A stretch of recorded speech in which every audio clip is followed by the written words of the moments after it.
of South Africans who choose not to join the protest will not be tolerated. Many people died for the rights we exercise today. Many fought for a free democratic South Africa where the rule of law reigns supreme. These rights must never be exercised without observing the responsibilities that accompany them. I thank you. Thank you very much, Minister. Ladies and gentlemen, we'll take 5 rounds of questions for the first set, and then the Minister and the panel will then respond. Can I receive by show of hands? As we do that, can you please just name the media house plus and leave out. Okay, so 1, 2, 3, 4, 5. Okay, let's start there. You can shoot. Sure. Good afternoon, Minister and Lieutenant General Barry Bateman, Eyewitness News. Is there any indication at this stage, and I just quickly referred to last week, the incidents of violence that did take place was surrounding Utuli House and I understand the illegal march that was converged on there. Is there any indication at this stage that there's going to be a counter march or any kind of counter movement to the lawful march that is scheduled for tomorrow, which could give rise to confrontation? Thank you. Sorry, good afternoon, Minister and General Kutlani. Graham Huskin from the Times newspaper. In terms of the sporadic violence that happened last week, have there been any arrests around those? And given the sporadicness of it, will there be additional police members deployed to prevent such further incidents from happening tomorrow? Thank you. My question is in line with what Graham just asked. Baldy Carlson from TBC News, Minister. I'm wondering if you guys are concerned that there will be a retaliatory march like we saw last Friday. Authenticity SABC TV News. Minister and Commandant, I'd like to ask about the issue of previous marches where the EFF was involved. There were some violence that broke out in the capital city. Are there specific measures that will be put in place just to prevent such violence? Thanks. Hi, C from Jakarta News. I just wanted to know from the Minister or the Commissioner whether the numbers are clearer on how many people were actually out on the marches last week. And then as well, on the Lituli House gathering, we still don't know whether that was authorized or not.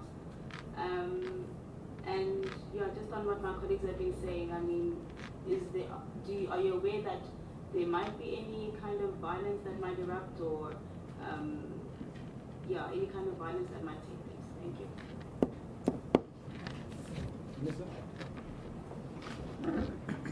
Thank you. This is Kelvin Olmo from ANS7. Just wanted to ask, I don't know if you all have gotten in touch with the Metro Corps. To roads, we do know they're going to be gathering at Church Square and they're going to be moving to the Union Buildings. The protest is tomorrow. So what are the routes that's going to be affected? And also, will the businesses in and around Pretoria be closed tomorrow? And also, Minister, in terms of in the past few marches of the protests, we've seen a rise of attacks on journalists. In particular, I'm talking about ANN7 journalists. Friday, I was intimidated by a crowd of people. They wanted to stab me, and we have visuals of all that. So, in just your advice, and also, what are the steps that can be taken to avoid attacks on journalists? Thank you.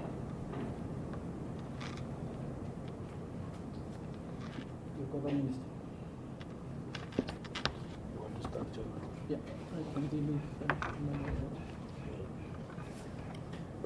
Thanks, Minister. We firstly would want to echo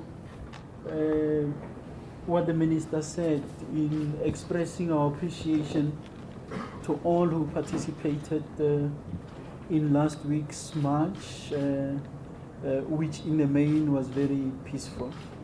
And at the same time express our appreciation to members of the South African Police Service and law enforcement agencies for having delivered a safe one once again. And we are looking forward to an orderly march tomorrow. And we will call upon all those that are to be participating to be responsible in what they are doing, and as always, members of the service to exercise restraint in policing marches of this nature. Barry, we unfortunately do not have any information on a counter-march and or protest action at this stage. We take it that that is going to remain the case, and that everyone will respect the rights of those that will be participating tomorrow. If any such counter-march were to become a reality, we will do what we are supposed to be doing, since our policing is not only focused on legal marches, but even illegal ones we will do so. But for record purposes, we do not have any information on anything planned other than what has been approved at this stage. So, simply put, we do not foresee, a situation arising out of tomorrow's march. Graham, when you are dealing with an influx, you obviously deploy accordingly. While we are not going to be giving numbers away, we can assure the nation that members of the South African Police Service and law enforcement agencies will be deployed to facilitate the process. But at the same time, while we will take our rightful positions as law enforcement agencies in policing the march, we call upon the conveners and those that are responsible for organizing the march to deploy their marshals in numbers so that the situation is not getting out of control. The success of this march is dependent on us as the police and the communities working together. So deployment will be adequate in response to what is before us. Valdi, I've already dealt with the element of whether retaliatory marches and so on. Offense, I think we will not have extraordinary measures for a certain group of people. We plan to police the march and or the protest action accordingly. There will obviously be contingency measures if the situation were to demand a different response, irrespective of who is making him or herself guilty of that. The police will act accordingly. So we do not have a different package if, for example, EFF is marching and say this is what we are going to be doing. No, we stick to the basics in terms of managing the situation, and to us it's immaterial whether it is EFF or whoever does what goes against the spirit of the law. We will act accordingly. But we trust that the march is going to be peaceful. We will deploy accordingly to be able to deal with the situation that may erupt. In terms of the numbers of last week, our records shows over 70,000 people have participated. Now, I know that that figure was disputed when the ministers did the briefing on Friday. To us, it's a non-issue. What is more important is the fact that the marches that were policed successfully on Friday.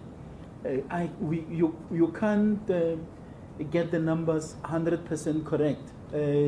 Even on Friday, when I was shuttling between Pretoria and Johannesburg, I saw people on the bridges. Now, I don't know whether those people would have been added to the numbers that are unofficially communicated, but from our side, 70,000 plus were the number of people that participated in those marches. We have spoken before on the Lituli House gathering on Friday, and we have said that people were called to Lituli House, and it was not a march, and whatever went into the space of the march will be dealt with accordingly by the police. I think, Minister, those the issue of the roads, the road obviously they convene at what is it, the Church Square, and they will be going towards the union buildings, and that communique as to the route and so on, we will leave it to the Metropolitan Police Department. Safe to say that we will do the necessary in as far as coverage is concerned. Tomorrow it's not holiday, so business will be operating, and as we are sitting here, we trust that people are going to be cooperating, and there is no need to disrupt the businesses. It is a normal day. Attacks on journalists, if there is any attack directed at you, like any ordinary citizen, you are more than welcome to have the matter reported to the police. It will be investigated. If you have got video footage or whatever evidential material, we will request that such be deposited with the investigating officer for the cases to be dealt with accordingly. That's it, Minister. Yes, just to add on the issue that last week people gathered in many places, and they gathered in certain instances without permission. In that particular instance, they gathered peacefully. If you look at Beyers Node and some of the bridges in Gauteng, there was no violence. And there was no need to tamper with those people because they were not doing any act of violence or vandalism. But South Africans must learn to respect the law in all spheres and across the political divide. What provoke, not even provoke, necessitate police action is instances in which people act outside the law. And they either promote violence, they become provocative to others. For instance, the police had to unleash rubber bullets downtown because people were not gathering in the place they said they will be gathered. And then they were moving to the other side. So police had to intervene to prevent that. And in this instance, everybody must be respected. And in this particular instance, no act of violence will actually be tolerated. I think it must be kept as such, and South Africans continuously demonstrate that things can be done and your voices can be heard without any act of violence. And in this particular instance, we must maintain it in that way. Any form of violence, it will force the hand of the police in terms of dealing with those elements, agent provocateurs that seek to promote violence and undermine the peaceful march of those who are marching for whatever that they are marching about. Thank you very much, Minister General. Can you then take the second round of questions? Is yourself good? Okay, that's two.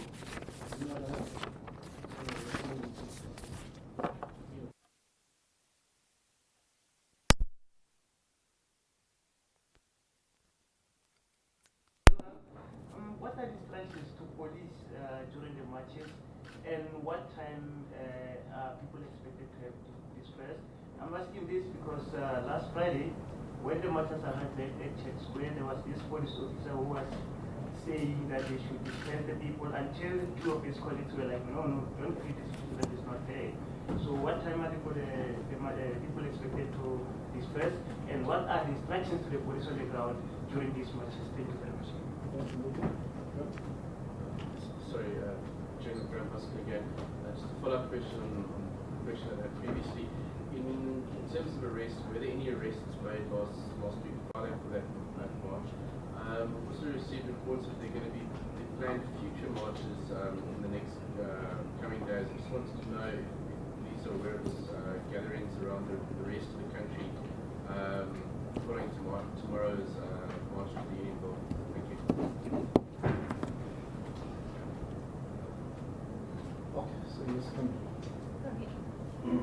Auntie from the old newspaper. I just want to know, do we have an estimate of how many people we expect tomorrow? Because Metro Police said they expect around about 75,000.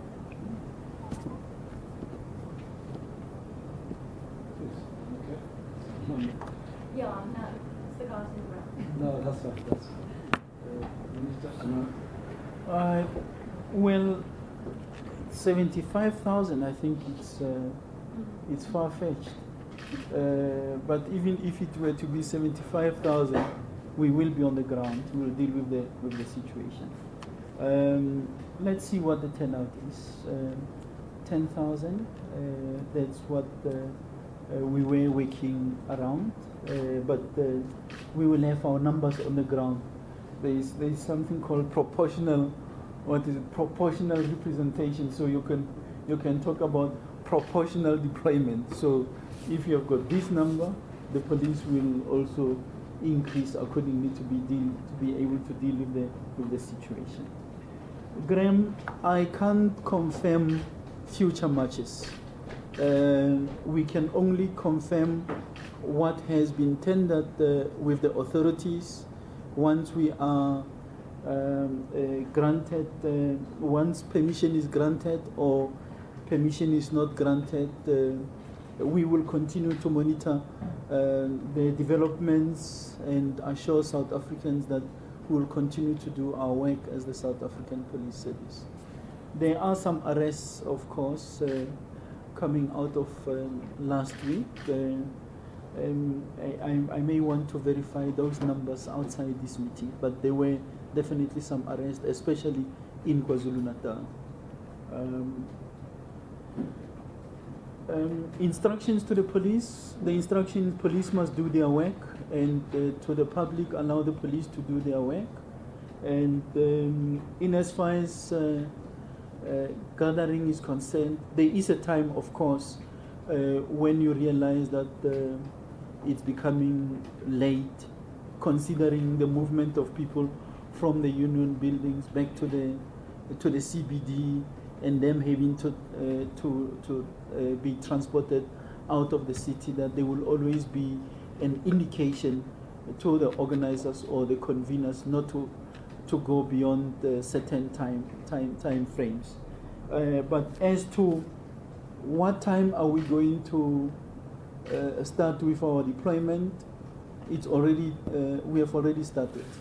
It will scale up depending on the situation, because we can't sit and say we wait until tomorrow morning and only we do deployment. So the plan is already being actioned in response to what we will be doing tomorrow. I've already spoken to the dispersal issue. Thanks, Minister. Yeah, no. I just want to say that the question of numbers is tricky, because last week it was between 1 million and 500,000. That was expected to 100,000, to the point where we didn't know how much was expected. So police can't bear responsibility to maintain the figures. And if we say 70 or 60,000, people dispute that. I think for those who want to achieve their political ends, it's up to them to understand their numbers. But definitely there were no 100,000 people there. The deployment was expecting that, but the numbers were less. But there were many people. That's all we can say. And wherever people were expected to turn out, Cape Town, Johannesburg, KwaZulu-Natal, there were people who turned out for the marches. Polokwane was a spontaneous act of, in terms of what happened there, where people were protesting against business interest of foreigners in Polokwane, and one person died there. So those activities had nothing to do with the national dimension of what was happening in the country. So I just want to say that if people expect 75,000, they will have put that in their permission. So don't say tomorrow when you see 2 policemen, it's based on the permission. These things are done in the prescript of Section 4. That guide how many people must be deployed, and then what does the city says in terms of granting of the permission. So it's not the police service that decides that people must not march. If the city, for instance, says that no, the march is not granted, given the fact that the organizers have not agreed, is the context of illegality, that the march is illegal. Our responsibility from the point of view of SABC is to maintain law and order, irrespective. It's to maintain law and order. But primarily, it is the city of Tshwane, given the fact that not all the channels or what was supposed to be signed on was signed, that declared the march illegal. And that's what General Patlani was saying last week, that the march is illegal. Not that SABC declared the march illegal. We didn't. We're ready for the marchers and for the people to march. But there must be a permission. So the general did not make a call. He was simply saying that the march is illegal, which was correct. And then the city of Tshwane said that in joke that the march is illegal because not all things that were supposed to be signed off were actually signed off. And that is what is important. Duration is important. If you apply for a march, you apply from a certain time to a certain time. So that must be respected by whoever who apply to march. So it is not open-ended. The future marches, I mean, if there are future marches, the same standards will be maintained across the country, all over. Those standards must be maintained. And those who are marching equally must come to the party. It is not the business of the police alone.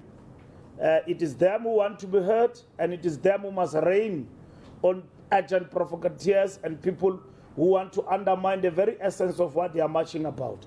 So the police will be ready to maintain law and order, and therefore part of that order, it means destruction of property and intimidation will be acted upon. And for those who march peacefully like last week, there were no incidents. Overall, it was a peaceful act, it was a peaceful march, and it didn't deter anyone from raising their voices, and whatever that they were marching about, it was loud and clear. How peaceful that it was good for everybody to learn by example how to undertake peaceful protest without really making it a point that there are clashes between the police and citizens. Thank you very much, Minister. My understanding, I think we are fine. Thanks, Minister, the Deputy Minister, as well as the General. Thank you very much, colleagues. The Minister will take one-on-ones, those who want one-on-ones. I must also apologize, we're still dipping in terms of shifting of the venues. All right, hearing from the Police Minister and the Acting National Police Commissioner there, briefing the media ahead of that planned march to the Union buildings tomorrow. The police minister saying that officers will be deployed tomorrow and that authorization has been granted for this march, and that he's called on citizens to exercise their rights to march responsibly. With regards to last Friday's march, he says they've condemned acts of violence that took place, and he's saying that the Minister Mbulula is saying that police officers acted in a professional manner and they did their jobs, also saying that intimidation of people will not be tolerated. So also hearing then from the police commissioner, who said that they're looking forward to an orderly march tomorrow. They're expecting around 10,000 people. That, by my estimation, seems to be quite a small number if we looked at the numbers of people that came out to last Friday's march. So I suppose we'll have to wait and see what happens tomorrow. The police commissioner also saying that they don't have any information about a counter-march or other protests that are set to take place, and that the success of the march depends on the police and the community working together, but largely they don't expect any incidents to arise from the march tomorrow. But if there are acts of violence, says Minister Fikile Mbulula, they will not be tolerated and the hand of the police will then be forced. So that, in brief, what came out of that press briefing. We'll bring you more coming up after this quick break. Stay with us.